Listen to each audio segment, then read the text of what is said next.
दोस्तों, हिंदुस्तान का नागरिक होने के नाते ये कार्यक्रम हमारी सामाजिक जिम्मेदारी की एक विनम्र कोशिश है। हम अपने दर्शकों को यकीन दिलाना चाहते हैं कि किसी भी इंसान को बदनाम करना, किसी के जज्बातों को ठेस पहुंचाना या किसी के ऊपर कोई फैसला सुनाना ये हमारा इरादा नहीं है। आज हमारे समाज के सामने एक बहुत बड़ा अहम मुद्दा है, अध्यात्म, भक्ति, भगवान, रब, खुदा, गॉड। दोस्तों, सभी धर्मों के धर्म ग्रंथों में कहा गया है कि भगवान, अल्लाह, खुदा, रब, गॉड एक है। तो फिर इतने सारे धर्म, मजहब, रास्ते क्यों? क्या ये हम ही ने बनाए हैं या हमें गुमराह किया जा रहा है? दोस्तों, किसी भी धर्म को समझने के लिए हमें धर्म के मानने वालों को नहीं देखना चाहिए। इसका सबसे बेहतर तरीका किसी भी धर्म को जानने के लिए ये है कि उस धर्म या मजहब के सदग्रंथों को जानिए, जैसे पवित्र वेद, कुरान शरीफ, गुरु ग्रंथ साहिब, बाइबल। ये हमारा आध्यात्मिक संविधान है। जैसे भारत में रहने वाले हर नागरिक का भारतीय संविधान होता है, जिससे पूरे देश की व्यवस्था सुचारू रूप से चलती है, ऐसा ही आध्यात्मिक संविधान को मानो। दोस्तों, पढ़ा लिखा समाज होते हुए भी हम उन गुरुओं, संतों, मंडलेश्वर को महत्व देते हैं जो हमारे आध्यात्मिक संविधान यानी पवित्र वेद, कुरान शरीफ, गुरु ग्रंथ साहिब, बाइबल के विरुद्ध ज्ञान देते हैं, जिससे समाज में नास्तिकता, चोरी, बीमारी, बलात्कार चरम सीमा पर पहुंचने लगे हैं। हमारे अंधविश्वास का फायदा ये गुरु, संत, मंडलेश्वर आदि उठा रहे हैं। इससे समाज को दिशाहीन करने वाले लोगों को और सह मिलती है, उनके हौसले और भी बुलंद होते हैं। हम सिर्फ यही चाहते हैं कि हम इन मुद्दों पर खुलकर चर्चा करें, उनका सामना करें, ताकि हम उन समस्याओं के हल ढूंढ सकें। इस बात के मद्देनजर हम अपने दर्शकों को ये बताना चाहते हैं कि इस प्रोग्राम के कुछ हिस्से कभी कभी बहुत ही संवेदनशील हो सकते हैं। इसलिए आप खुद अपने विवेक और समझ का इस्तेमाल कीजिए और सोच समझकर अपने निर्णय लीजिए। दोस्तों, हम इस बारे में मालूमात करने की पूरी कोशिश कर रहे हैं। आइए देखते हैं हमारी खोज में क्या सामने आ रहा है।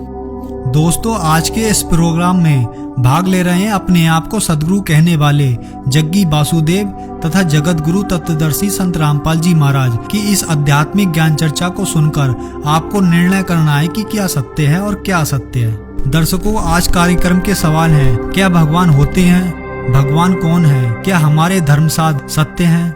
चलिए प्रोग्राम शुरू करते हैं। जब श्रद्धालु ने पूछा कि सदगुरु भगवान कौन है, तो सुनिए जग्गी वासुदेव जी के विचार। ईश्वर का विचार ही आपके मन में इसलिए आया क्योंकि आपने सृष्टि को देखा, है ना? जब आपका जन्म हुआ और आपने आंखें खोली, आपने अपने आसपास देखा, वहां इतनी विशाल सृष्टि थी। आपके यहां आने से पहले कितना कुछ हो चुका था। बेशक आपने तो ये सब नहीं रचा, इसलिए आपने सोचा कि इसका कोई ना कोई रचयिता होगा। इसी तरह आप सृष्टा तक पहुंचे, है ना? जिस पल आपने सोचा कि इसका कोई सृष्टा होगा, चूंकि आप एक इंसान हैं, इसलिए आपने सोचा कि वो एक बहुत बड़ा इंसान होगा। मेरे जैसा छोटा आदमी तो ये सब नहीं कर सकता, निश्चित रूप से वो एक बहुत बड़ा इंसान होगा। सिर्फ 2 हाथों से वो इतनी रचना कैसे कर सकता है? निश्चित रूप से उसके 8 हाथ होंगे। अगर आप एक भैंसा होते तो आप सच में ये सोचते कि भगवान एक बहुत बड़ा भैंसा होगा। आप जाकर किसी भैंसे से पूछकर देखिए, वो आपसे यही कहेगा कि भगवान एक बहुत बड़ा भैंसा है, शायद 4 सींग वाला। मान लें कल अगर कुत्तों को बहुत सारी ताकत मिल जाए, जो उन्हें मिल ही रही है, तो कुत्ते भी पूछेंगे कि भगवान एक कुत्ता क्यों नहीं हो सकता। डॉग और गॉड की स्पेलिंग भी एक सी ही है।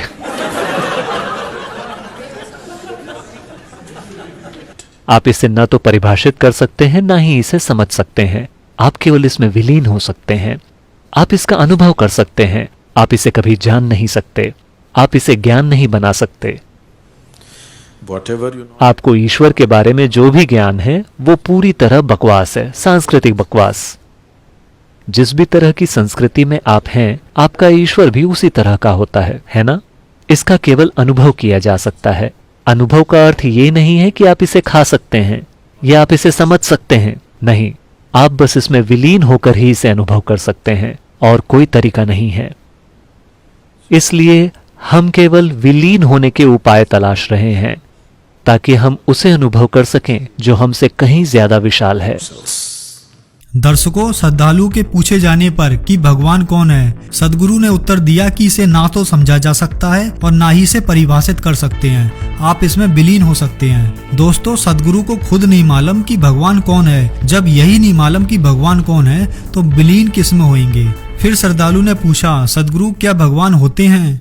देखिए, अगर आप विश्वास करते हैं कि भगवान है या आप विश्वास करते हैं कि भगवान नहीं है, दोनों एक ही चीजें हैं। You're in the same boat. You believe something that you do not know.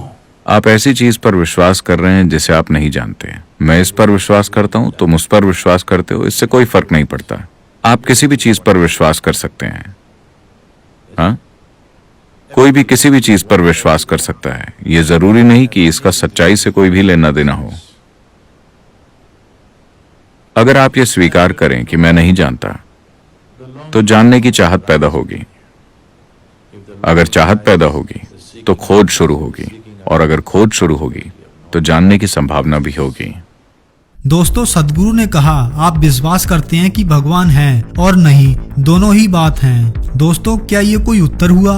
सदगुरु से पूछा गया कि भगवान है या नहीं, तो साफ कह देते कि भगवान नहीं है। अगर हैं तो हाँ कर देते, लेकिन सदगुरु ने यह चालाकी से उत्तर दे दिया कि दोनों ही बात हैं, क्योंकि अगर वह ये कह देते कि हाँ भगवान है